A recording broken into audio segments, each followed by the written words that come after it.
for 2022 Athlete of the Year, in my Okay. opinion. Well, we're talking 21 here. So these are the Yeah. 5. So let's go the case for each of these women. So we'll start first with Sydney McLaughlin, and we'll do pros and cons here. So the case for Sydney McLaughlin is pretty clear. Broke the world record twice, and she beat the next 2 best in history at the Olympics. She beat Dalila Muhammad at trials as well too. So this race was historically fast, and she was at the top of it all.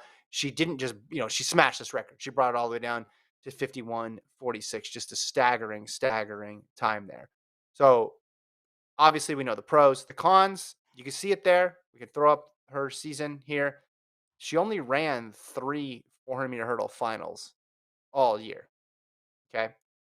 She ran some high hurdles, which I would consider that as part of the consideration because other people get their second event considered. But those were all just preparation races for 400-meter hurdles. It wasn't as if she was running a 12:3 out there every time. So really, we're focusing on these 400-meter hurdle performances, and we're going to get into this debate, quality versus quantity here. McLaughlin, the con here is, didn't run that much at the 400-meter hurdles this year. Yeah. And I think that's going to be a big reason why she won't be selected because she didn't do any she just didn't compete consistently as a like track and field. She decided the only thing that matters is making the Olympic team and winning the Olympics, and Mhm. I will manipulate my season whatever way I need to, so I just check those 2 boxes: make the Yeah, team, win the Olympics.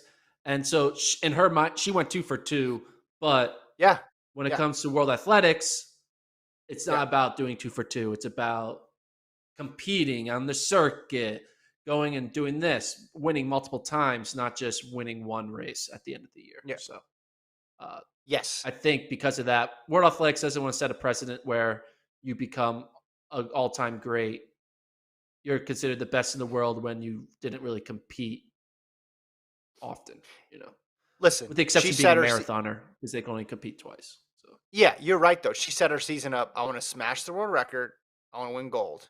She did both of those. I don't think I want to win World Athletics Athlete of the Year was on her list at all.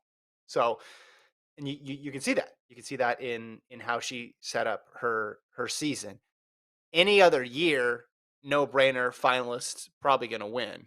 But this was just such a tough year, which is why we're doing this exercise of breaking down all of them.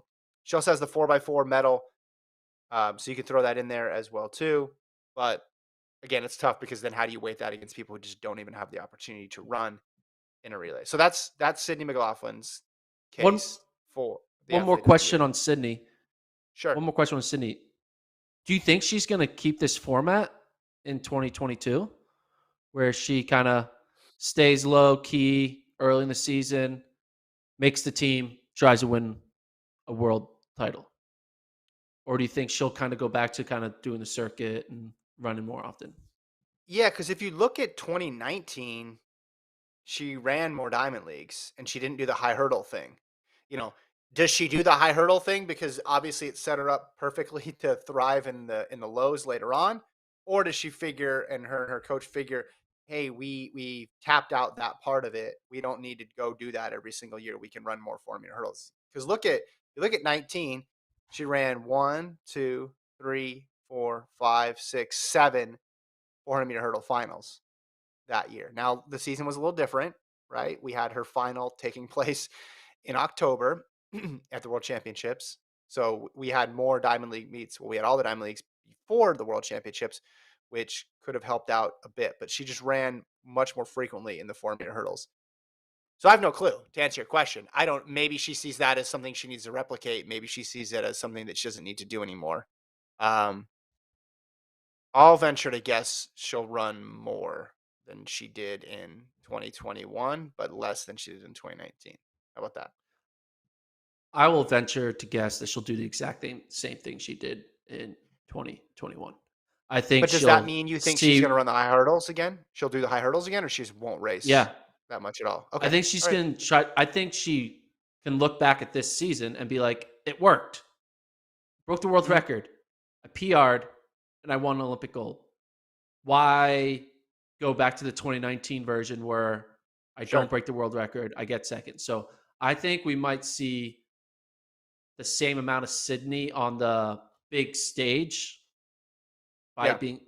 I don't mean it that way. I think we're going to see still a limited Sydney McLaughlin on the big stage at the 400 meter hurdles because she's just going to be like, check the two boxes, make the Mhm. team, win, you know, win worlds. I could see her like not even like leaving the Western time zone. Mhm.